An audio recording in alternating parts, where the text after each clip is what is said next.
dans sa mission d'évaluation de l'état de siège, où elle était accompagnée non pas seulement de membres du gouvernement, mais aussi des députés et sénateurs, principalement membres de la commission défense et sécurité, où nous avons eu l'occasion d'échanger avec toutes les couches de population au sujet justement de l'état de siège.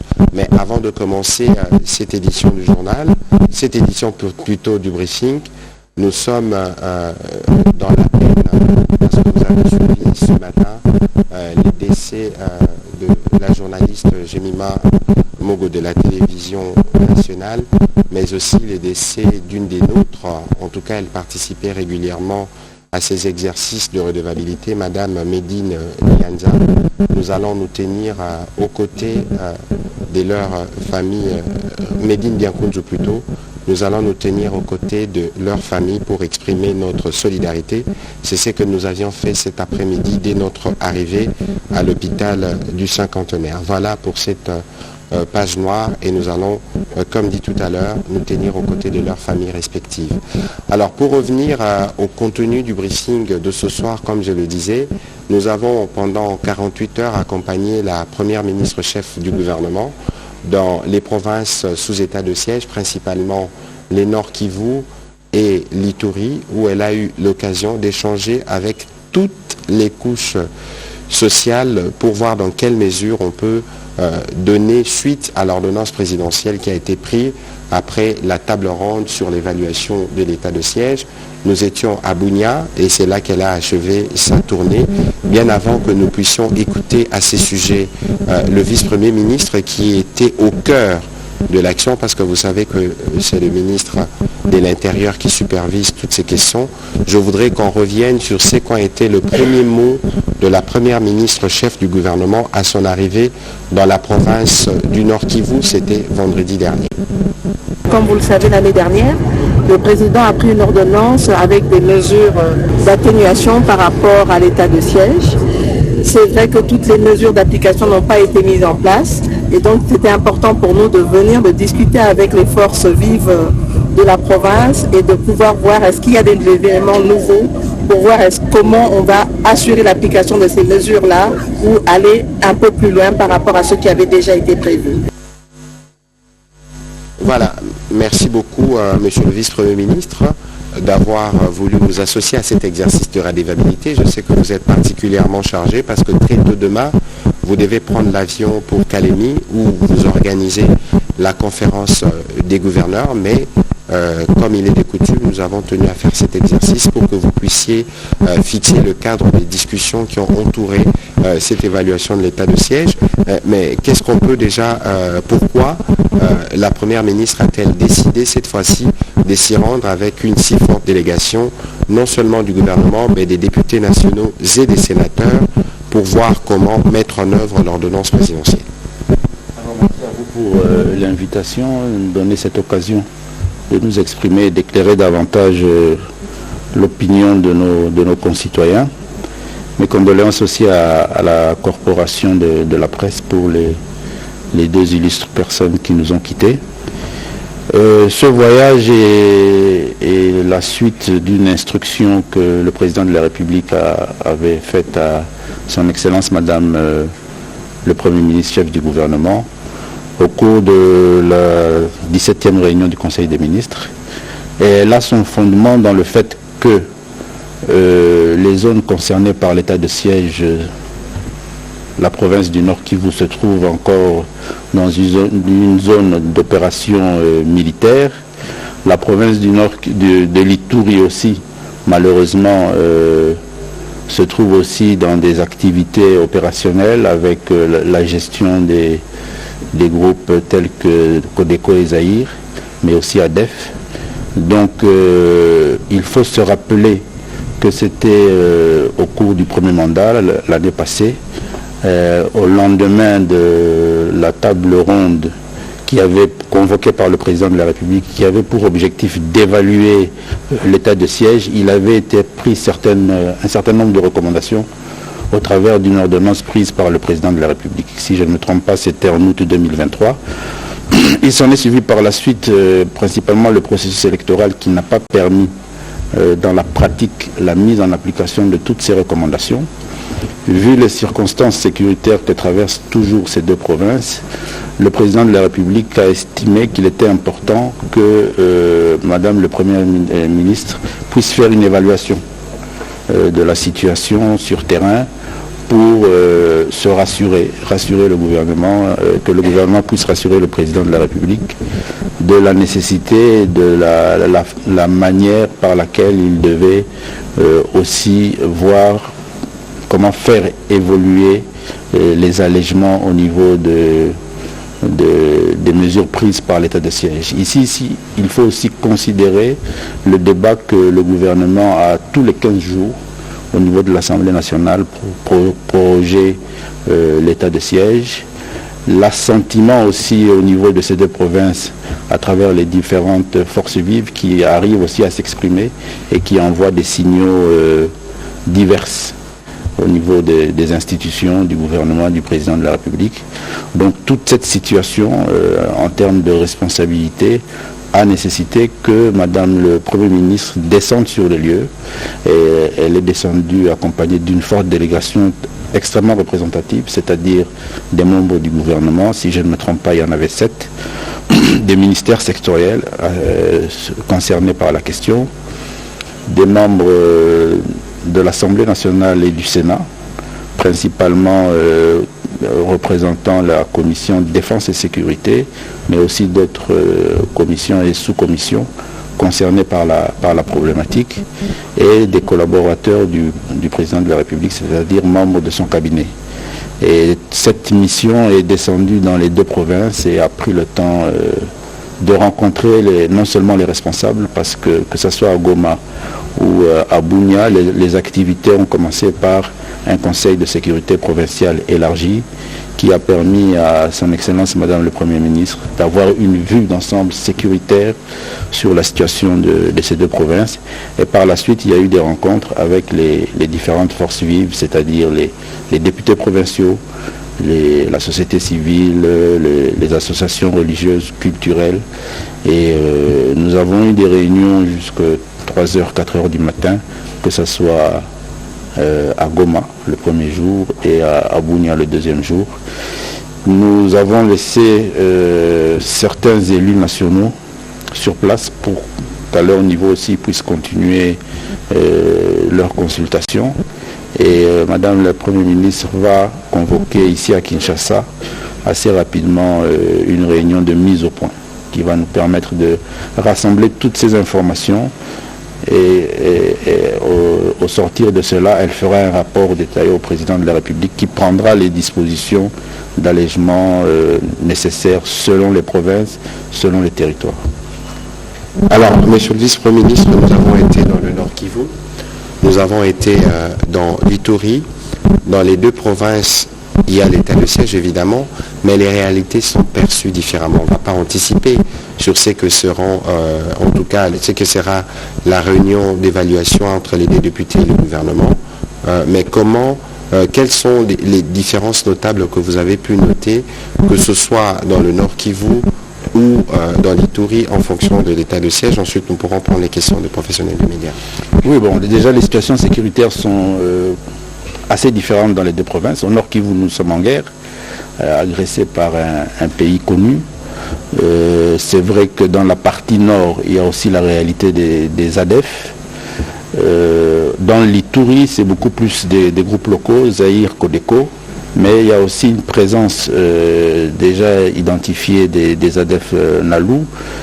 Les appréhensions des communautés locales, des organisations locales sont assez différentes, et cela a été déjà, cette situation a été identifiée déjà au cours de la table ronde qui s'est tenue l'année passée ici à Kinshasa. Maintenant, il va falloir que la réunion de mise au point nous permette d'entrer dans les détails, parce que Madame le Premier ministre a reçu un certain nombre de mémos de toutes ces délégations.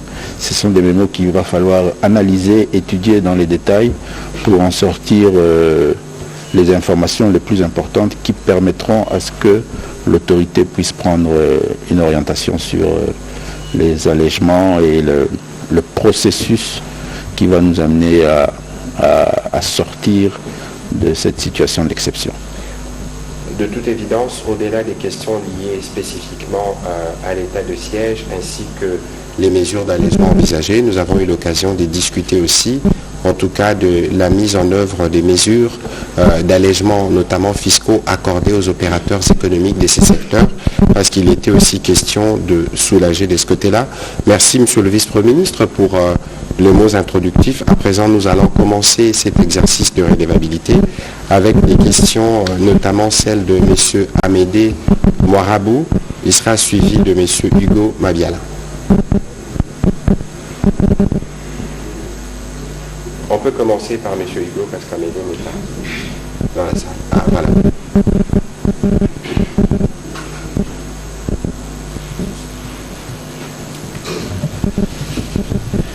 Merci de la parole, Monsieur le Ministre.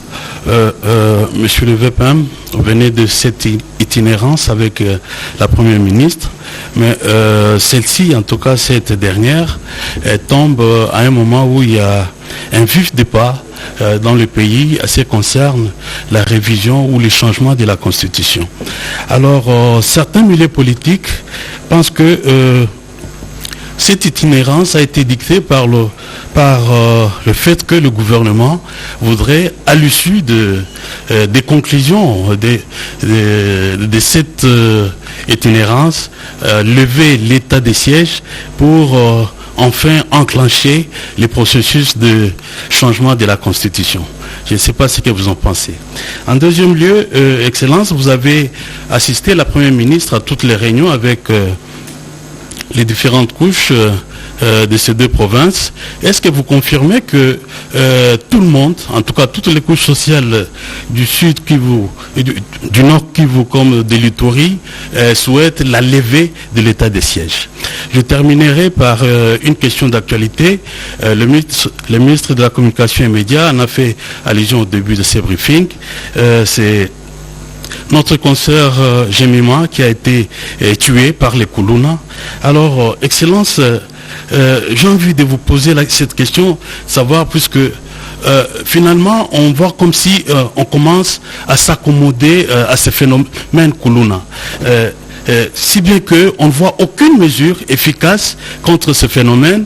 Dernièrement, le gouvernement avait lancé l'opération Panthère Noire, mais on ne voit aucun résultat 5 mois après. Et voilà. Alors, la question que j'ai envie de vous poser, c'est qu'est-ce qui vous manque pour éradiquer ce phénomène Kuluna? Voilà, merci. Merci. Merci. Voilà. Est-ce que l'initiative du gouvernement par rapport à l'évaluation, je préfère utiliser ce terme, à l'évaluation des mesures d'allègement de l'état de siège a une corrélation avec une initiative sur la révision ou peut-être le changement de la Constitution? Je vous dirais clairement non. Vous-même, vous avez fait état des spéculations. Et moi, j'aimerais ici souligner que il est déconseillé et même il faut éviter de gérer une nation, une république sur base des spéculations. Je crois que si nous tous, de la façon la plus objective, nous analysons ces deux problématiques, nous constaterons que depuis plusieurs mois, peut-être même années, elles ont fait l'état de débat, de questionnement, sans avoir une corrélation quelconque. Depuis que le président avait levé l'option de mettre en place l'état de siège dans ces deux provinces, il y a eu des réactions et des retours au fur et à mesure que le gouvernement se présente devant le Parlement pour sa prorogation, pour qu'on lève cette situation d'exception. Et cela se justifie. Le gouvernement Sama a eu plus d'une fois à descendre sur terrain pour évaluer, parce qu'il y avait un besoin de certains de nos concitoyens et de façon justifiée à ce qu'on puisse lever cet état d'exception qui en principe est mis en place pour une période de 3 mois. Donc il est tout à fait normal que le gouvernement, dans sa responsabilité, se pose cette problématique pour pouvoir permettre à nos concitoyens de ces contrées de vivre dans les conditions constituelles normales. Donc aucune corrélation. Maintenant, on doit aussi arriver à se souvenir que de la façon la plus innocente possible et sans arrière-pensée, au niveau de notre classe politique et même de notre société civile, plusieurs personnes se sont prononcées à plusieurs moments différents, sans aucune interprétation quelconque, sur la nécessité de voir certaines dispositions de notre Constitution révisées. Et je crois que cela est légitime. Je ne voudrais pas ici revenir sur les détails. Donc la problématique de revoir certaines dispositions de notre Constitution, elle se pose et elle s'est posée et on en a parlé avant les élections, après les élections. Lorsque nous faisons tous ensemble ici la critique sur notre système électoral, ça nécessite certains changements.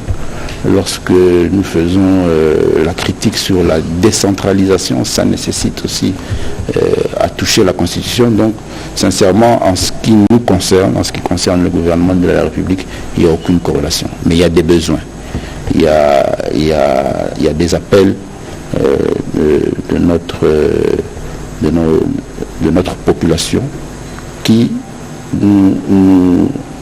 nous interpellent et qui nous appellent, nous le gouvernement, à nous pencher sur ces questions.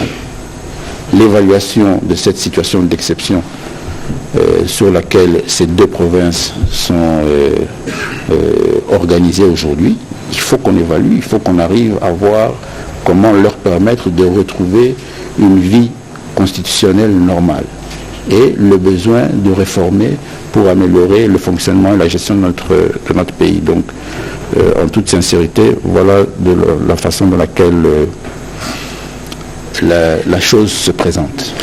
VPM, allez-y, avant que vous ne puissiez continuer, VPM, permettez que je puisse sur cette question vous lire ce que le président de la République nous a dit au Conseil de ministres du 11 octobre.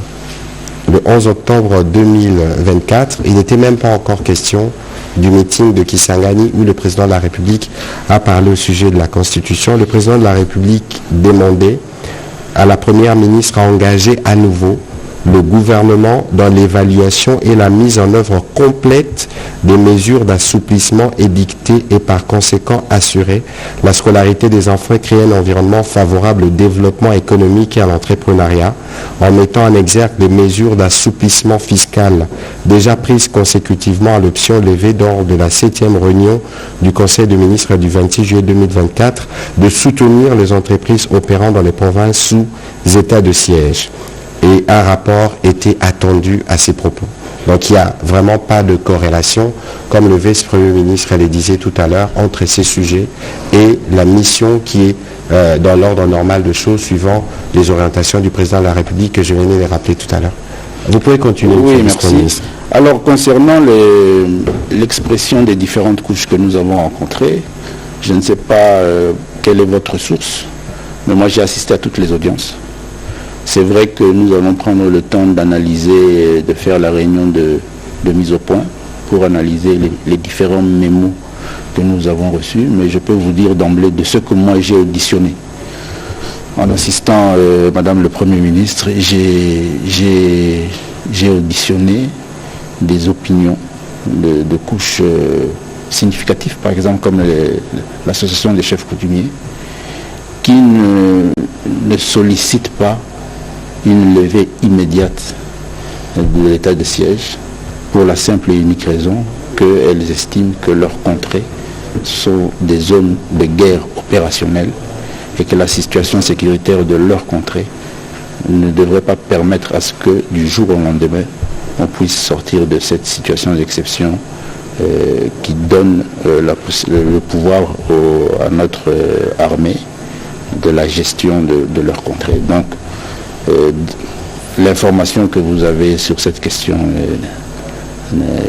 n'est pas juste, mais je nous demande à nous tous de patienter, que l'équipe qui va toiletter ces différents mots qui ont été déposés puisse arriver à des conclusions, et je crois que ces conclusions seront rendues publiques. Il y aura un exercice effectivement de redevabilité tel que le ministre Mouyaya aime bien les organiser, parce que c'est ces exercices-là qui nous permettent d'être en face de notre opinion et de lui communiquer la réalité en termes de gestion de la chose publique.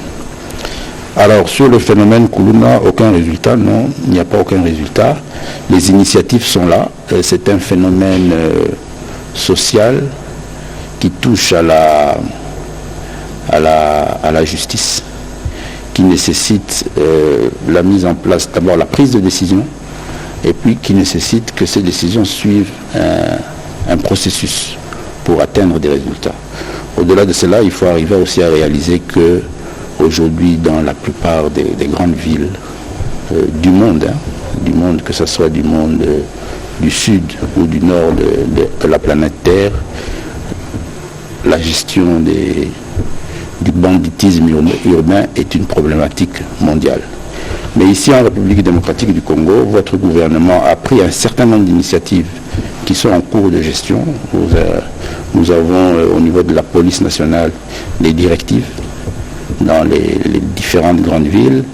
Nous avons au niveau et de la police et de la justice un certain nombre d'initiatives avec des audiences foraines qui vont à un certain moment nous permettre de réduire le taux de nuisibilité de ce phénomène. Nous avons pris aussi des initiatives pour renforcer notre police nationale, pour lui permettre d'être beaucoup plus présente et active.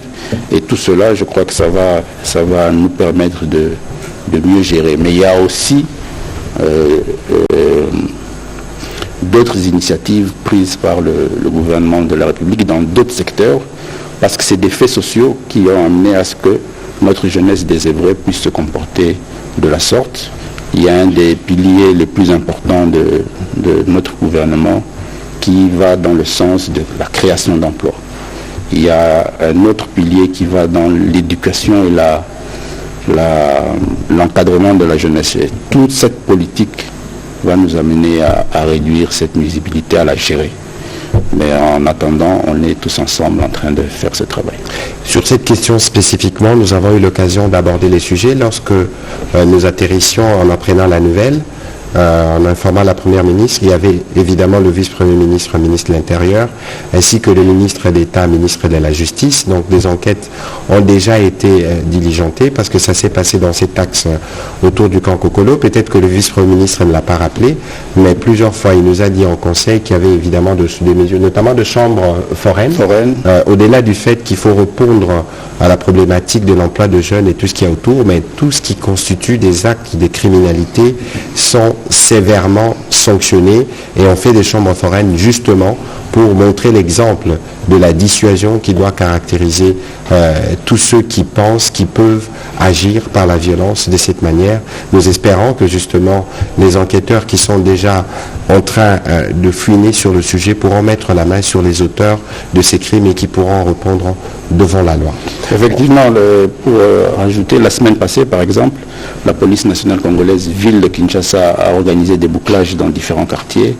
Du côté de Cité Mamambutu, la police a ramassé, et c'est des groupes organisés qu'on a ramassés, arrêtés, ils sont en détention. Ce matin, il y a eu malheureusement aussi un cas de violence et de mort d'homme à Limete. On a ramassé là-bas aussi ces malfrats qui ont commis ces actes. Donc la police est sur terrain et elle fait son travail. Peut-être qu'effectivement avec le concours du ministre Mouyaya, nous allons voir comment mieux vous informer aussi sur tout le travail sur terrain qui est en train d'être fait pour que vous compreniez qu'il y a une prise en charge au niveau du gouvernement. Voilà, merci beaucoup. On va prendre les questions de Hugo Madiala et puis ce sera Prince Vaïro.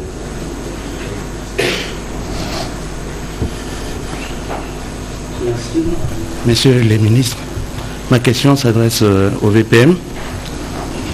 D'abord, je vais m'intéresser à la conférence de gouverneurs. J'aimerais savoir, est-ce qu'il y a... C'est une coïncidence que la question de la révision constitutionnelle soit relancée à la même période qu'il y aura conférence de gouverneurs, où toutes les autorités des provinces seront là Y aura-t-il un mot d'ordre ou c'est juste une coïncidence de calendrier? Deuxième question, c'est par rapport à la question des conseils municipaux. On a organisé des élections des conseils municipaux, mais on n'a pas organisé des élections des bourgmestres. Il se trouve une cohabitation bizarre entre les conseils municipaux élus et les bourgmestres qui sont là de fait. Vous êtes également expert électoral formé à l'EFEAC. Comment vous trouvez cette situation? Et n'est-ce pas une charge de trop pour l'État de payer des gens qui forcément n'auront pas un rôle important à jouer? Merci. Voilà, merci. Monsieur le vice-premier ministre, c'est un peu le briefing. On est un peu sorti du sujet de l'état de siège, mais je promets que nous y reviendrons. Je souhaiterais que les questions soient centralisées sur cette mission. Il n'y a pas de souci, coïncidence entre révision constitutionnelle et conférence des gouverneurs. La conférence des gouverneurs est instituée par la Constitution. Déjà pour vous dire que c'est notre Constitution, elle nous gère. Donc c'est une institution de la Constitution qui nécessite à ce que les gouverneurs de province soient réunis par le président de la République, qui est le président de la conférence des gouverneurs, au minimum 2 fois par an. Et de façon, ça s'organise de façon dans les différentes provinces. Et cette fois-ci, le choix a été fait sur la province du Tanganyika. Elle est organisée pour permettre à ce que le gouvernement national et les gouverneurs de province puissent se retrouver pour évaluer la gestion des provinces, pour renforcer aussi la gestion de ces provinces, parce que nous sommes dans un processus de décentralisation et c'est un exercice constitutionnel. Et ce n'est pas un exercice privé de partis politiques. Donc il y a un ordre du jour qui sera rendu public, il y a une thématique connue, et c'est sur base de cette thématique-là que le travail va se faire. Et la première raison de cette conférence qui va se tenir à Kalemi, c'est d'évaluer les décisions prises à la dernière conférence qui s'était tenue ici à Kinshasa en 2023. Donc je crois que l'initiative prise par le président de la République sur la révision de la Constitution, c'est une initiative légitime et louable, qui n'a pas besoin d'une politique cachée pour être mise en place. Le président de la République, selon ses pouvoirs constitutionnels, s'est exprimé devant son peuple publiquement sur cette question, et à chaque fois qu'il aura à poser un acte qui va lui permettre de la mise en place de cette initiative politique, il le fera de la façon la plus légale et normale possible. La conférence des gouverneurs a un autre objectif qui n'a rien à voir avec la révision constitutionnelle. Alors, concernant la cohabitation des conseillers communaux et des bourgmestres, c'est vrai. Encore une fois, et c'est pour cela que des réunions comme la conférence des gouverneurs a aussi son importance, parce qu'elle permet d'évaluer aussi le processus de la réforme sur la décentralisation. Notre processus électoral a prévu un certain nombre d'élections à la base, et notre démocratie aussi a voulu qu'elle puisse avoir une impulsion de la base. Et pour que cette démocratie puisse réellement avoir cette impulsion de la base, il faut qu'on ait nos élus au niveau de la base pour que chacun, à son niveau, puisse faire son travail. Malheureusement, au sortir de Saint-City, depuis que les élections s'organisent depuis 2006, la République démocratique du Congo n'a jamais su impulser et organiser des élections à la base. Cette fois-ci, le président Félix Tshisekedi a insisté pour que, au niveau de la CENI, et que le gouvernement qui accompagne la CENI dans le processus électoral, que ces élections s'organisent. C'est une première. C'est vrai que dans cette lancée, on a connu des difficultés, mais le plus important, c'est que nous sommes en train d'avancer. Alors, nous nous retrouvons aujourd'hui face à des élus qui sont dans des circonscriptions gérées par des personnes nommées que eux doivent élire. Et c'est le travail que le gouvernement est en train de faire à travers le ministère de l'Intérieur, se rassurer que le plus rapidement possible, ces élections s'organisent, qui sont les élections prévues par le calendrier de la CENI, qui doivent être, que le calendrier doit être réaménagé, il sera réaménagé. Moi, je rassure tous les téléspectateurs que nous travaillons, je rassure surtout les conseils communaux que le ministère de l'Intérieur travaille de façon ardue pour que ces élections s'organisent. En attendant, nous nous sommes permis, selon nos prérogatives, de donner des instructions. Donner des instructions aux provinces et aux bourgmestres pour que dans cette période-ci, avant l'organisation des élections, qu'ils puissent avoir un environnement de travail et de cohabitation qui permettent à ce que les provinces prennent d'une certaine manière en charge ces conseils communaux et que les bourgmestres nommés par nous puissent reconnaître la présence des élus du peuple que sont les conseillers communaux et qu'ensemble ils puissent mettre en place un environnement de travail au bénéfice de ces entités décentralisées et des habitants de ces entités décentralisées. C'est des situations qui arrivent en politique, qu'il faut savoir gérer. Nous sommes en train de les gérer. Le plus important, c'est que en termes des avancées du processus électoral et de la décentralisation, la République démocratique du Congo fait des pas et avance. Alors, je peux me permettre un petit commentaire lorsque vous aviez dit tout à l'heure que si la conférence de gouverneurs s'est faisait par rapport à la question de la Constitution, au-delà du rappel qui a été fait par le vice-premier ministre ici, le président de la République l'avait promis, et d'ailleurs dans sa casquette d'antan des directeurs de campagne, il pourra mieux le dire, qu'il allait faire l'itinérance dans toutes les 26 provinces de la RDC. Ce ne serait pas dévoiler un secret, mais le prochain conseil de ministres se tiendra à Kalemi, normalement. Nous avons eu un conseil de ministres à Kisangani et ce sera le cas dans toutes les 26 provinces.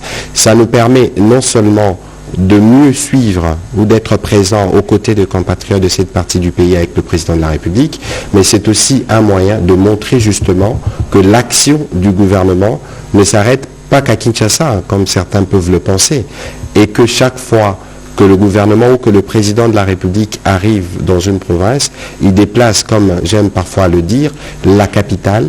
Je pense que ça représente non pas seulement un moment de réconfort ou de considération pour les populations qui sont visitées, mais aussi les questions des développements, les questions des sports, les questions des jeunes, les questions des sécurités sont à ces occasions suivies de près par le commandant suprême lui-même. Et vous voyez, lorsque le commandant suprême est sur place, donc il y a toujours une plus grande attention au bénéfice des populations justement. Et donc c'est dans cet ordre-là que nous travaillons, et c'est dans cet ordre qu'il faut situer la mission d'itinérance que le président de la République va effectuer à travers le pays autant de fois qu'il le pourra. Je ne parle même pas du vice-premier ministre et de l'intérieur, parce qu'à l'intérieur, entre guillemets, est dans ses prérogatives, il y va toutes les semaines, ou la première ministre. Donc il faut considérer que nous sommes plutôt dans une action dans le cadre du mandat du président de la République et du gouvernement. Et il faut surtout ne pas confondre la réflexion attendue sur la Constitution à une forme de campagne conférée pour la révision, pour le changement. Nous ne sommes pas du tout là. Nous sommes dans le cadre de l'exécution de notre mandat, mais que parallèlement, parce que vous-même, dans votre question, vous avez soulevé, alors on va payer des gens qui ne vont pas travailler. C'est ce que vous avez insinué.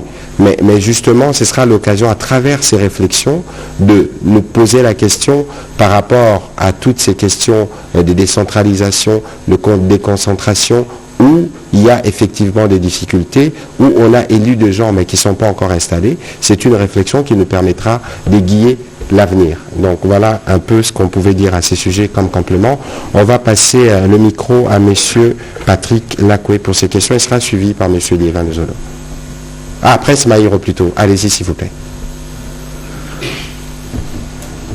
Monsieur le ministre de l'Intérieur, je voudrais revenir sur l'Ituri et les Nord Kivu. Vous avez été sur place, vous avez été imprégné de la situation sécuritaire. Et je voudrais justement savoir quelles sont les avancées que vous avez notées en ce qui concerne la restauration de la paix et de la sécurité dans ces coins du pays, et comment évaluez-vous les opérations militaires menées sur place?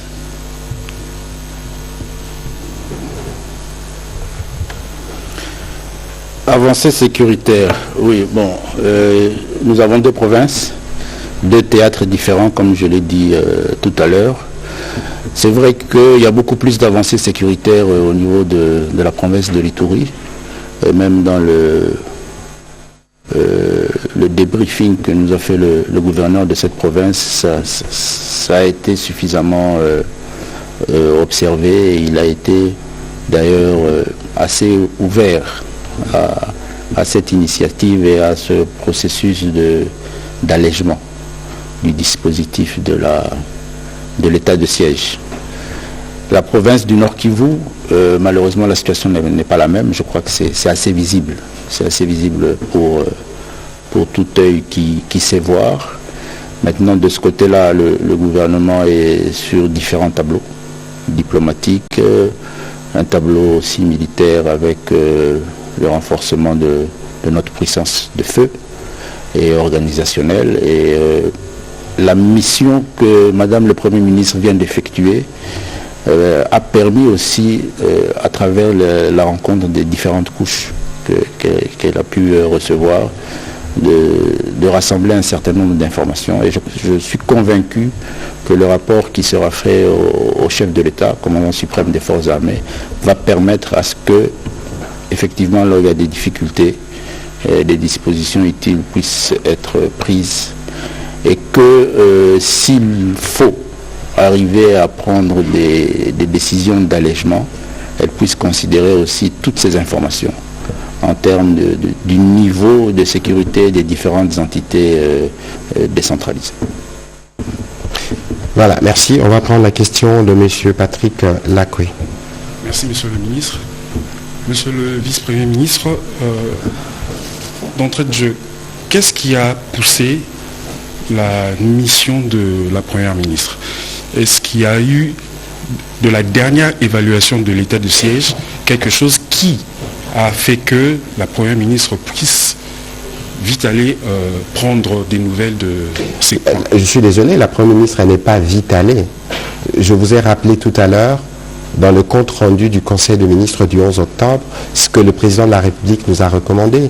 Depuis l'ordonnance que le président de la République a prise, je crois que c'était le 23 octobre, sur les mesures modifiant l'ordonnance du 3 mai 2021 sur l'allègement de l'état de siège. Cette ordonnance n'a pas été pleinement mise en vigueur. Pourquoi? Parce qu'il y avait entre-temps les élections. Le président de la République a recommandé à la première de s'y rendre diligemment. Parce que la question de l'état de siège, c'est une question de la sécurité. Et que c'est une question qui ne relève pas, évidemment, le gouvernement en a l'initiative, mais dans une dynamique participative au regard justement de la conséquence que cela a sur les libertés et sur un certain nombre de choses, parce que l'état de siège est une mesure d'exception.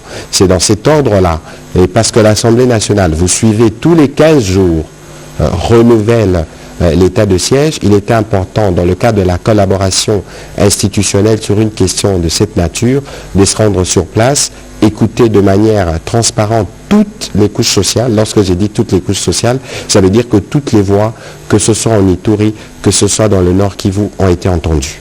Nous sommes revenus, la Première ministre réunira le comité pour faire le débrief de tout ce qui a été dit. Elle reverra le président de la République. En ce moment-là, d'autres mesures pourront être prises en fonction du rapport qui sera fait en tenant compte des spécificités de chacune des provinces. Et donc, il ne faut pas considérer que cela a été fait dans la précipitation. Cela a été fait parce que cela a été prévu dans l'ordre normal des choses. Allez-y. Excusez-moi, monsieur le ministre. Excusez-moi, monsieur le ministre, je peux quand même reformuler cela. Allez-y. Monsieur le vice-premier ministre. Oui, je suis sur la première question. Monsieur le vice-premier ministre, est-ce qu'on peut avoir la dernière évaluation de cet état de siège avant la visite du Premier ministre? Juste un résumé succinct. La dernière évaluation a amené à ce que le président de la République convoque la table ronde où il a invité les forces vives de ces 2 provinces ici à Kinshasa pour réfléchir pour lui donner les conclusions de ces évaluations. Et cela a donné comme résultat l'ordonnance prise par le président de la République sur les allègements, la requalification, je crois que c'était le terme utilisé à cette époque-là, de l'état de siège en août 2023. Ici, il faut arriver à considérer que nous sommes en train de gérer principalement une situation de sécurité, où dans une province, il y a une guerre déclarée, avec la présence d'une armée d'un pays étranger sur le sol congolais. C'est ce que nous sommes en train de gérer. Maintenant, en toute responsabilité, lorsque vous gérez une situation pareille, vous avez une évaluation qui date d'une année, vous avez des demandes et des réclamations au quotidien de certaines couches sociopolitiques de ces provinces qui sollicitent des avancées. Vous n'allez pas, sur base d'une évaluation qui date d'une année, prendre une décision politique sur une question sécuritaire aussi importante et sensible que celle-là. Et moi je vous dis déjà, nous qui avons reçu et entendu ces différentes couches, la question elle est extrêmement sensible et pertinente. Donc d'une évaluation d'une année, on ne prend pas une décision sur une situation pareille. C'est un état de siège qui, il faut se le rappeler, a été pris avant la guerre, et la guerre a rattrapé cette situation d'exception. Donc c'est des conditions assez particulières. Il faut aussi qu'on arrive à analyser cette question de façon dépassionnée. Et avec beaucoup d'objectivité. Nous sommes dans une zone de guerre et il faut prendre maintenant la responsabilité et la décision de savoir comment nous allons gérer ces entités, ces provinces-là, sur base de quelles dispositions pour sécuriser ces populations-là. Alors ça nécessite un exercice, ça nécessite que le gouvernement se rassure, entende, écoute, rencontre ces populations-là, se rassure de la situation pour prendre des dispositions qui permettent une meilleure gestion, au-delà du fait qu'à distance déjà, il y a certaines décisions qui avaient été prises sur le plan économique, en termes d'allègements fiscaux et pour rassurer aussi les questions de scolarité. Mais lorsqu'il faut prendre une décision ultime sur le plan sécuritaire, je crois qu'il est tout à fait responsable de descendre sur terrain pour se rassurer de la situation. Il y a eu, nous ne sommes pas le premier pays qui connaisse de telles situations, ça s'est fait dans d'autres pays. Rappelez-vous de la France qui a décrété au cours de la Deuxième Guerre mondiale l'état de siège. Renseignez-vous comment cet état de siège a été géré et à quel moment, en toute responsabilité, ils ont pris la décision de lever l'état de siège. Donc, si demain, le gouvernement de la République prend une décision, blanc ou noir, soyez convaincus que la critique, elle sera là et elle sera très forte. Donc, laissez et permettez que le président de la République puisse engager de façon responsable son gouvernement pour qu'une décision responsable soit prise. Allez-y, s'il vous plaît, allez-y. Monsieur le vice-premier ministre, est-ce qu'il y a des mises en place prévues au sein de la police? Mise en place prévue au sein de la police. Oui, la police nationale. La police. Pourquoi la question, c'est que avez-vous récemment fait des évaluations sur l'inspection générale de la police et puis sur les différents chefs de police des provinces qui sont en place? Est-ce que vous avez fait des évaluations pour prévoir des mises en place? Au niveau du ministère de l'Intérieur, l'évaluation des différents services que nous avons, nous le faisons au quotidien. Ça, je peux vous le rassurer. Les perspectives de mise en place dans des domaines comme celui, par exemple, de la police, elles sont aussi assez permanentes parce qu'on les évalue au quotidien. Moi, j'ai hérité de mon prédécesseur aussi cette initiative-là qui apparaissait comme une nécessité. Et je crois que des instructions que j'ai reçues aussi de la hiérarchie, ça va nous amener très prochainement à organiser et réorganiser ce service pour mieux sécuriser et sécuriser davantage nos concitoyens. Voilà, merci. On va prendre rapidement les questions de Prince Maïro, puis ce sera Madame Joséphine Mawete, on prendra la série de dernières questions pour terminer cet exercice. Allez-y, s'il vous plaît. Monsieur le VPM de l'Intérieur, durant cette mission d'évaluation à Goma, il y a ces mots qui est revenu, les mesures d'atténuation. Et la Première ministre en a même parlé dès le début ici. De quoi s'agit-il concrètement? Quelles sont ces mesures-là?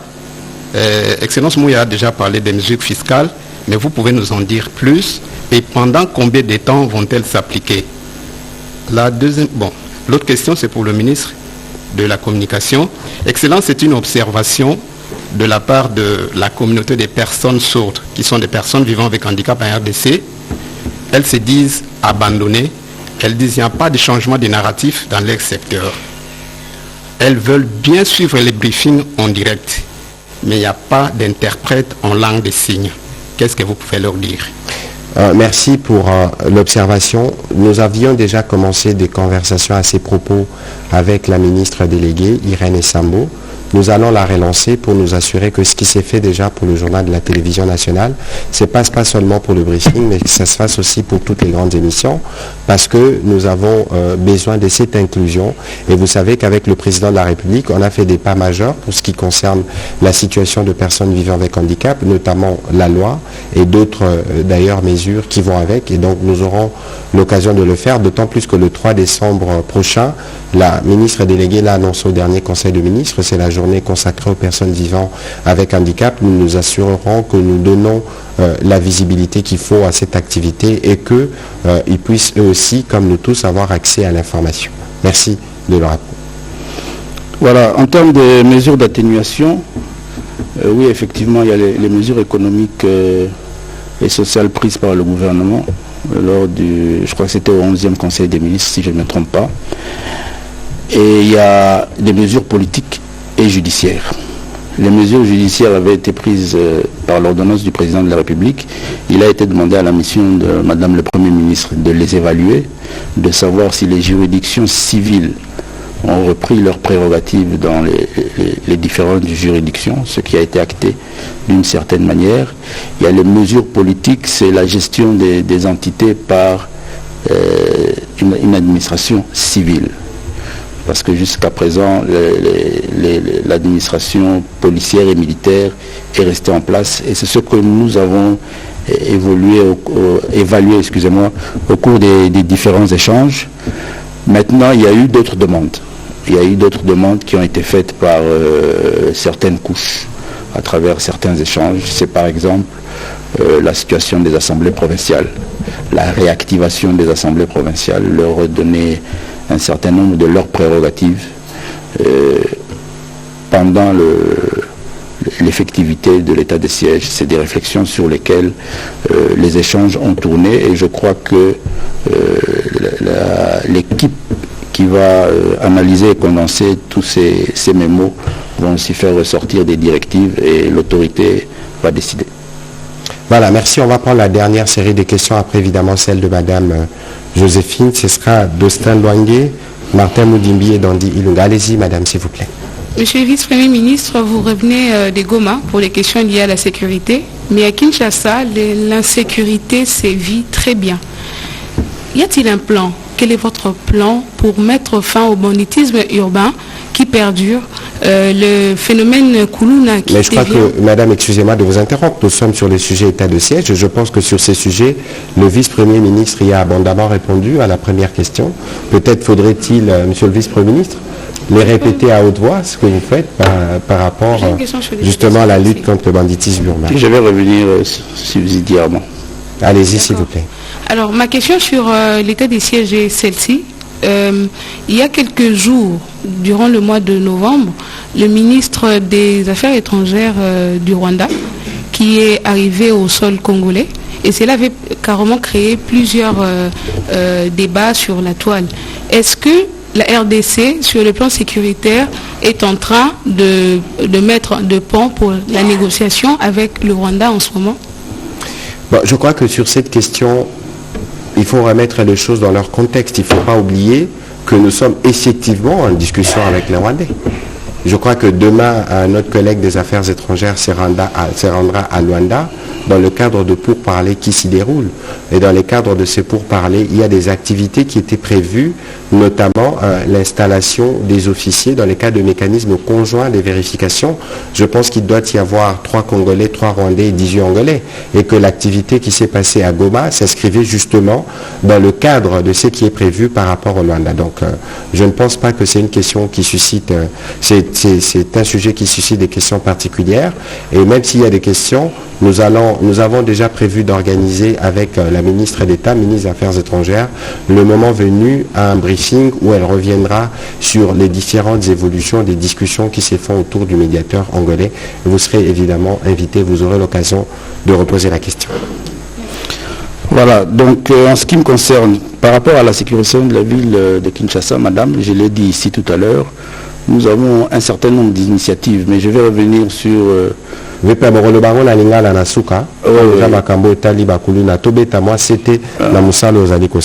revenir sur l'une des plus importantes. Na niveau du ministère Nabiso, na ba réunion to salarana commandement de la police nationale congolaise, nous avons mis en place un plan opérationnel. Et on a outil que la police est sur terrain pe azo kangabatu.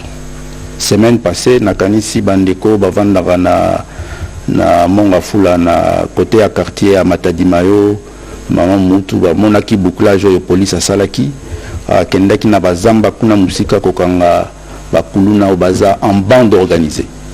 En bande organisée, enquête pe ezali ko salama parce que information il y a moins importante et zoma qui au cours il y a bouclage wana pe bouclage ils ont continué. Nakanisi avant-hier ezalaki côté à Yolo bouclage salamaki nangalie mape bouclage ezalaki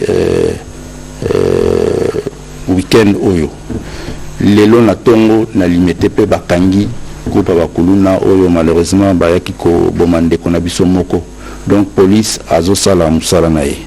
Alors en ce qui concerne la visite du ministre rwandais, tel que l'a dit le collègue Mouyaya, il y a aussi le processus de Luanda qui est un processus qui gère sur le volet diplomatique le conflit que nous avons, la guerre que nous subissons au niveau de la province du Nord Kivu. Polémique, il y a une polémique qui a eu autour de cette visite, mais bon, dans toutes les guerres, à un moment où un processus diplomatique est organisé, il y a des rencontres. Rencontre on appelle avec mes collègues Nabiso, la ministre des Affaires étrangères était sur place à Goma. Elle a délégué le gouverneur de province pour faire entrer la partie rwandaise sur le sol congolais parce qu'il y avait une réunion et c'était le minimum protocolaire qui pouvait se faire pour que cette réunion se tienne. C'est une réunion qui va déboucher sur l'observation, la mise en place d'un mécanisme d'observation du processus de l'initiative de trêve militaire qui a été instauré par le processus de Luanda. Voilà. Voilà, Monsieur le Vice-Premier ministre, on va prendre les questions qui suivent en série et nous répondrons en une fois pour toutes. Allez-y, s'il vous plaît. Merci beaucoup, Monsieur le ministre Patrick. C'est Dostin Luang et Jeanne de Doseko. Ma question, je la pose au VPM de l'Intérieur. Ça fait belle lurette que le gouvernement a décrété l'état de siège. Aujourd'hui, pouvez-vous nous dire, parce que l'administration fiscale fonctionne correctement, pouvez-vous nous dire combien ces provinces ont mobilisé et comment les recettes ont été allouées? Voilà, Monsieur le Vice-Premier ministre, on parle d'évaluation de l'état de siège à Ituri au Nord Kivu. Vous allez m'excuser, nous journalistes, des fois on aime tabler sur les chiffres. Combien de localités on a déjà récupérées entre les mains de l'ennemi? Merci.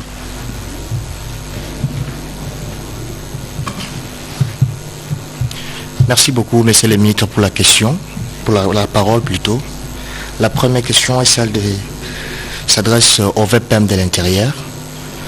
Au dernier Conseil des ministres, vous avez fait adopter les projets de loi portant programmation de la réforme de la police nationale congolaise. Pourrions-nous espérer que sa mise en œuvre va permettre la modernisation de notre police? La deuxième question c'est celle de savoir que nous ne sentons pas l'efficacité de l'IGPNC, l'inspection générale de la police. Depuis votre intronisation à ce poste du VPM à l'intérieur, est-ce que nous pourrions au moins espérer dans l'avenir voir réellement l'efficacité de cette structure de l'inspection générale de la police sur terrain? Merci. Dernière question. Oui, merci beaucoup pour la parole, monsieur le ministre, mais la question que je voulais poser vient d'être balayée, mais je voulais quand même revenir sur la situation que l'UDPS Tshisekedi est en train de traverser. Et pour le moment, on parle d'état de siège, s'il vous plaît. Permettez que l'on ne glisse pas sur le terrain des questions politique. Le vice-premier ministre est ici à ce titre-là, d'ailleurs, vice-premier ministre. Avant que le vice-premier ministre ne prenne la parole pour répondre aux questions, je voudrais, en réagissant, monsieur Destin, nous sommes partis faire l'évaluation, évidemment, de l'état de siège. Nous avons eu les rapports des différents gouverneurs sur tous les plans. Alors, le vice-premier ministre, il a sûrement des éléments. Mais ne demandez pas au vice-premier ministre de venir vous faire le rapport chiffré de tel budget, de tel autre, de tel autre. Aujourd'hui, il y a évidemment des discussions, des provinces qui ne fonctionnent pas telles qu'elles devraient fonctionner par les passés, parce que les assemblées nationales sont paralysées, il n'y a pas de gouvernement provincial, plutôt un gouvernement d'état de siège qui travaille d'une certaine manière, mais globalement, dans ce qui est dit, on a vu qu'il y a des projets qui sont exécutés, on a vu des choses qui sont faites, mais la mission principale de ces gouvernements d'état de siège, c'est la question sécuritaire. Et je pense que ce serait plutôt souhaitable que, s'il y a des aspects particuliers de ce type, peut-être que les ministres, les gouverneurs habilités pourront, le moment venu, communiquer de manière détaillée, mais ici il faut qu'on reste sur le grand principe, c'est le vice-premier ministre, ministre de l'Intérieur, qui a aussi la charge de regarder tout ce qui se passe dans les autres 26 provinces. Ici, nous sommes partis, Martin Moudimbi, nous sommes partis dans le contexte du suivi de ce que le président de la République avait recommandé en Conseil. Il y a évidemment, le vice-premier ministre l'a dit, la question du front diplomatique qu'on a abordé ici, il existe une question de front militaire. Alors peut-être qu'il ne faudrait pas qu'on mêle un peu tous ces sujets au risque de ne pas percevoir la pertinence de la démarche dans laquelle nous sommes partis. Donc je voulais recentrer un peu les esprits à ce stade de nos échanges pour que le vice-premier ministre puisse davantage éclairer l'opinion de ceux qui nous suivent. Monsieur le vice-premier ministre, vous avez la parole. Oui, merci. Alors sur la mobilisation des fonds, je crois que le ministre vient de vous donner un peu un aperçu de réponse. Moi je n'ai pas les détails et je crois que ce n'est pas le lieu, ce n'est pas aussi mon rôle principal, mais retenez que par exemple en ce qui concerne la province du Nord Kivu, elle est amputée de plusieurs zones ou localités qui faisaient l'objet d'un bon nombre de ses ressources financières.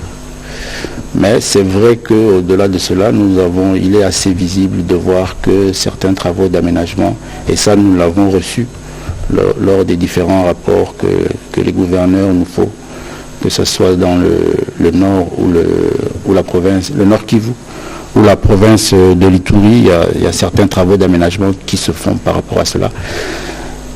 Cette évaluation que la mission a faite, effectivement, va permettre, à travers toutes les données reçues, va permettre au gouvernement d'avoir une vue d'ensemble plus claire sur toutes ces questions. Et je crois que ça va aussi édifier ou permettre à l'autorité de prendre des décisions sur la façon dont les choses seront réorganisées par rapport à l'allègement des mesures de l'état de siège. Alors, combien de localités récupérées? Au niveau de la province de l'Ituri, il nous a fait état de 4 territoires sur 6. Oui, c'est-à-dire les forces négatives ont été vraiment réduites dans leur mouvement ou dans leur action d'insécuriser nos populations. C'est comme ça que je vous disais tout à l'heure que sur cette province, le gestionnaire même de l'état de siège a été ouvert à l'initiative d'alléger les mesures l'état de siège. Ce qui n'est malheureusement pas le cas dans la province du Nord Kivu, et je crois que nous tous nous sommes en train de suivre cette situation et on travaille pour qu'il y ait des évolutions. Alors, la loi que nous avons fait passer au dernier Conseil des ministres, effectivement, est une loi d'espoir, parce que c'est à travers cette loi-là que le ministère de l'Intérieur va pouvoir gérer, diriger cette initiative de réforme de la police.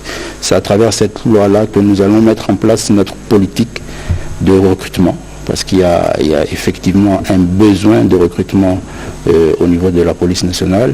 C'est à travers cette loi-là que nous allons mettre en place notre politique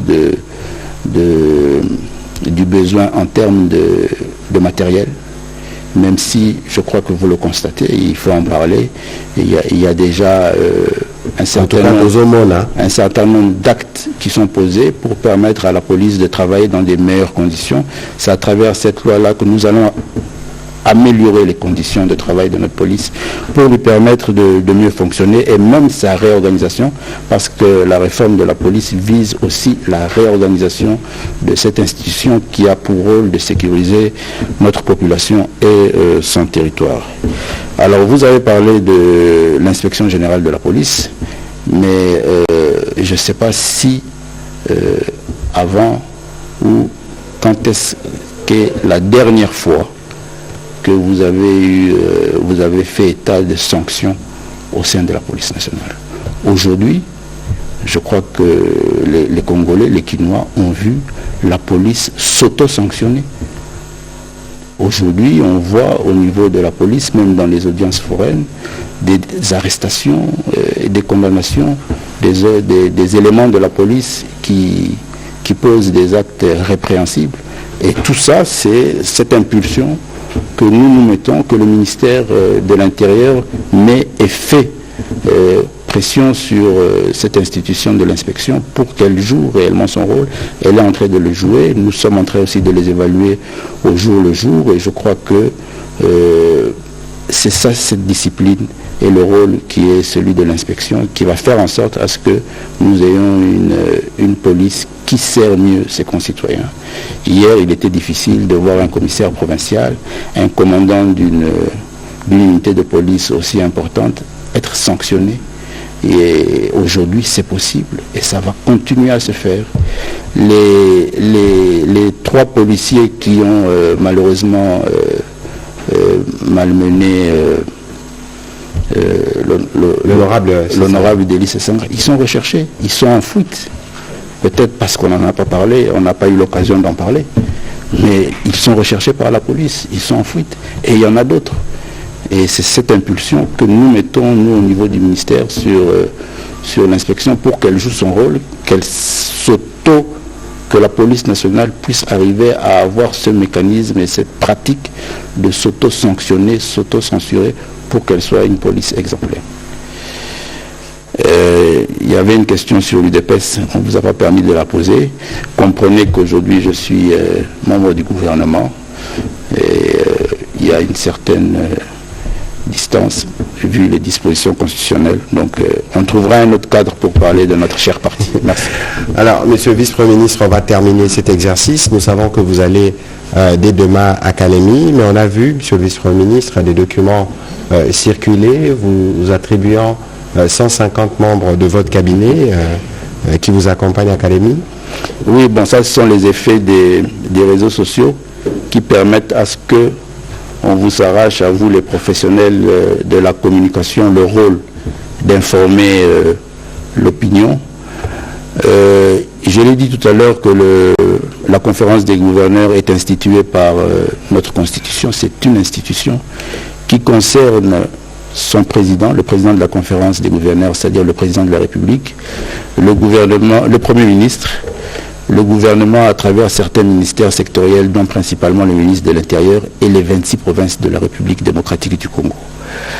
Et elle s'organise sous la responsabilité en termes de secrétariat exécutif à travers le ministère de l'Intérieur.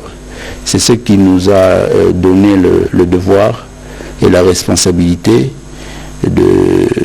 d'organiser les experts des 26 provinces, si je ne me trompe pas, c'est 4 par province, les experts des différentes institutions que je viens de citer, présidence de la République, primature, ministère sectoriel, à aller au lieu de réunion qui est Kalemi. Et c'est comme ça qu'il y a une liste de 150, 160 personnes qui sont les experts qui vont accompagner les différentes institutions à faire en sorte à ce que cette réunion s'organise dans les conditions requises et donne les résultats requis. Donc la liste que vous voyez sur cet ordre de mission qui est signé par moi n'est pas la liste de mon cabinet. Bon, il est malheureux que certaines personnes en ont voulu faire une actualité pour distraire nos concitoyens, mais ça n'a rien à voir avec mon cabinet qui n'a pas cette taille. Mais encore, je peux vous informer, le ministre Mouya le sait, on nous a rappelé, on nous interpelle souvent sur l'organisation des missions des membres du gouvernement, et chacun de nous, nous avons un quota réglementaire sur nos missions qui n'arrive jamais à 20 personnes. Selon le cabinet, même moins de 20, même pas à 15, peut-être Madame le Premier ministre qui est là a des responsabilités particulières. Alors, Monsieur le Vice-Premier ministre, on va terminer. Je voudrais que vous puissiez conclure en 2 volets. Qu'est-ce que nous retenons de la mission de l'état de siège que la Première ministre a effectuée? Quelles sont les étapes qui suivront par rapport à cette population qui veut la paix, qui veut la sécurité? Dans un deuxième volet, je souhaiterais que Tobeta Sete Nalingala, parce que eza ba question ezo lobana mingi makambo etali bakuluna. Tozana a besoin penza oli molela biso stratégie eza mise en place obeta ki masola ba bouclage, est-ce que ba patrouille na bouclage alaka ba mesure nini bozozwa pour eza question batu baza ko landela mingi o batu baza na ba inquiétude mingi yo moko po lobi baka o tozo déplorer na RTNC ou to déplorer ki lelo na limité ndenge lobaki awa. Est-ce que bakongolais ba olando na poko lelo bakoki kozala rassurer que musala ezo salama pour que bakulu na nyonso bazala traquer bisika nyonso bazali na Kinshasa pe na Congo mobimba pour la ministre ya intérieur ya makambo etali Congo mobimba. Effectivement. Donc sur l'état de siège, je peux rassurer nos concitoyens, vos téléspectateurs, que nous avançons. Nous avançons, nous sommes en train d'avancer par rapport aux préoccupations et des provinces et surtout des représentations du peuple, c'est-à-dire l'Assemblée nationale et le Sénat, qui il est visible à chaque fois qu'il y a sollicitation de prorogation, un débat de fond et houleux a lieu dans ces hémicycles. Nous, au niveau du ministère de l'Intérieur, nous travaillons sur ce dossier depuis que nous sommes au gouvernement, parce qu'il y a cette nécessité de gérer cette situation d'exception qu'organise notre Constitution. Et il était important, et on a pu aujourd'hui avoir cette mission gouvernementale dirigée par Madame le Premier ministre, qui a un rapport à faire à l'autorité, qui va amener à ce que dans les prochains jours, une décision soit prise sur les mesures d'allègement qui vont permettre à nos concitoyens de ces 2 provinces de voir leur mode d'organisation politico-administrative être plus assoupli au-delà de la situation sécuritaire que traversent ces 2 provinces, et je crois que c'est au bénéfice de la République. Donc nous allons continuer à faire ce travail pour répondre aux préoccupations de ces populations, tout en tenant compte du fait qu'il se vit dans ces 2 provinces des situations sécuritaires particulières. Et c'est à ce niveau-là que je voudrais insister encore une fois que ce sont des questions qu'il faut arriver à analyser et à gérer avec objectivité et sans passion. Et c'est le travail que votre gouvernement est en train de faire, et c'est pour ça que cette mission était importante. Et aujourd'hui qu'on a fini cette mission et qu'on va faire un rapport, cela va nous permettre en toute responsabilité à ce que le président de la République prenne des dispositions au bénéfice de nos populations. Alors, ezala pona bandeko ya Kinshasa pe ba ville misusu parce que par rapport au biso tozwaka sur le plan sécuritaire na niveau ya ministère tozwaka par rapport journalier, il y a des situations, il y a ba cité, ba ville na ba village na biso nyoso. En ce qui concerne la ville, Lokola Kisasa, Matadi, Lubumbashi, Mbandaka, Goma, Bukavu, Boumia, banditisme urbain, ezali wana ezali présent. Biso na niveau du ministère, tozali kosala musala pour être police na biso azala na makoki. Pe azala na ba instruction nécessaire pour permettre à sala musala pour asilisa phénomène wana. Nakanisi depuis que tozali awa bomoni un certain nombre d'initiatives oyo tozwaki pour to sala en sorte à ce que police a sala musala naye, police a sala musala naye mon côté, après la police il y a la justice. To sali pe musala na justice en termes d'initiative il y a ba audience foraine.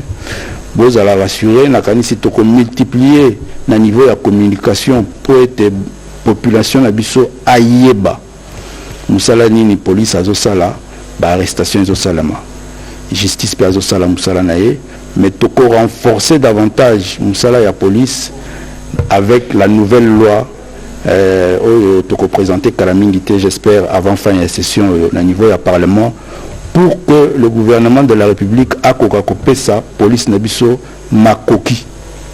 Et c'est pour ça que Tozo Sala a une série de réunions à niveau de la police pour que le processus de réforme et Kende Liboso, renforcer capacité humaine de la police, capacité matérielle de la police, capacité organisationnelle de la police. Avec ça, on arrivera à mieux sécuriser nos populations et à réduire, même à éradiquer. À éradiquer parce que c'est notre objectif. Toko silisa phénomène wana to sala qui peut ba initiative mususu vers ba concitoyens nabiso ba famille nabiso pour que na niveau ya ba cité toko rappel ko gérer situation là parce que c'est principalement des situations de gestion de proximité kalamingi tawa nakanisi soki to uti kalemi toko lancer campagne ya mise en place ya ba comité de sécurité locaux Oyo et bénéficier calamingité de 2 arrêtés au ministère et intérieur, ministère d'Abino et Outaki Kozwa, Oyo ezali qui organisé par comité de sécurité locaux parce que nous avons estimé et c'est établi gestion il y a un phénomène d'insécurité ezali mieux géré ce qui na niveau local. Ba disposition na ba mécanisme ezali pris dans niveau ba commune commissariat ba na niveau ya ba commune ba quartier na ba rue. Nous allons mettre en place ce dispositif à travers toutes les provinces. Toujours lancé calamité itinérance na biso il y a 26 provinces au-delà de ce que nous avons fait dans la thématique mususu mais au niveau il y a gestion il y a insécurité. C'est la mise en place, il y a des comités locaux de sécurité où il y a chef de quartier, bourgmestre, gouverneur pour la gestion.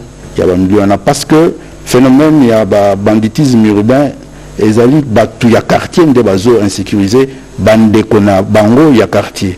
Alors, avec la mise en place, il y a des comités locaux de sécurité, ça va mettre en place aussi des mécanismes de gestion des mouvements des jeunes. À niveau, il y a cercle socio-culturel. Et tout ce processus-là, au fur et à mesure, et je dis bien, je reviens sur ce terme, les alliés processus, je passerai par le ministre de la Communication pour qu'avec vous, parce que les alliés initiative dans le processus, ils ont une implication, il y a sensibilisation, communication, toyeba, n'engeni ensemble, toko gérer, toko silisa phénomène wana. Et la réorganisation de la réforme à police autosala, nous insistons aussi sur la police de proximité. Donc vous voyez qu'avec la police de proximité et les comités locaux de sécurité, toko gérer ba avenue, ba quartier, na ba commune na biso mieux et elles seront mieux sécurisées. Voilà. Merci beaucoup, monsieur le vice-premier ministre. Na au lobby, en tout cas Torosenga na bata police, ba pesa pe ba numéro de téléphone. En cas d'urgence, je crois que Zalaka, Togota la na télévision. Numéro de téléphone, c'est aussi toute une autre initiative parce que le numéro de téléphone n'est gestion bien. Nous sommes à niveau il y a ministère, tozali na initiative na biso pe et aussi la calamité et aussi la communication, c'est-à-dire torosa nabino, il faut un numéro vert court, un vert court, soit 11 11 99. Ils ont la gestion technique assez particulière. D'ici peu Torosil Salikamo. Ils ont appelé à Ophélie. Voilà ça, au Moni, sur le Moni, il y a normal au Bengi. Bissolaire, tu as encore la VPN na bandal, tu as sifflé. Sur le qui nous na sima, au sifflé, voisin a sifflé, Bokimisi Moibi. Je crois que Nenge VPN a outi Kolobawa, Makambo Etali Kuluna. Kuluna Zarane, on a chez Gété. Chez Gatambola. Mais Kuluna mingi yango VPM alobaki awame. Nabite batno subala naki makambo etali ba chambre foraine. Ba Kuluna l'air bakanga bango za na baboti bakendaka. Parce que bazape bana babibaka na banda. Donc bino pesoki boyebi na ba quartier na bino. Mwana moko abimakawa. Aza Kuluna sala kamaramba mobula sala maramba mabe bo dénoncer. Biso to travailler makasi na VPM l'air ba comité wana et kozala prêt to sala ba tourner na bino.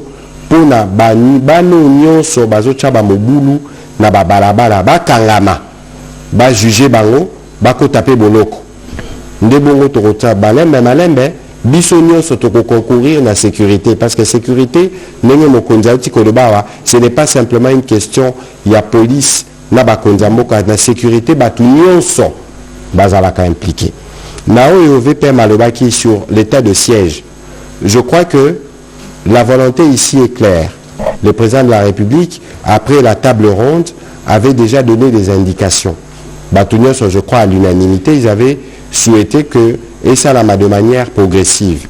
Parmi les mesures d'allègement dont le VPM a parlé ici, par allègement, ça veut simplement dire les retours progressifs des autorités civiles en fonction de la situation sécuritaire. Donc, pour faire court, je crois que Batufo Bakangango. Donc, Namiko Lezali Koya, président de la République, on a informé, peut retirer les conséquences pour la population de Bisso. Il y a Nord qui vient na Ituri, Bakambo, Balobaki et Komaki à destination. Monsieur le vice-premier ministre, nous vous remercions. Peut-être que nous aurons l'occasion de nous revoir encore à l'Académie. Oui. À l'Académie, on pourra faire aussi cet exercice.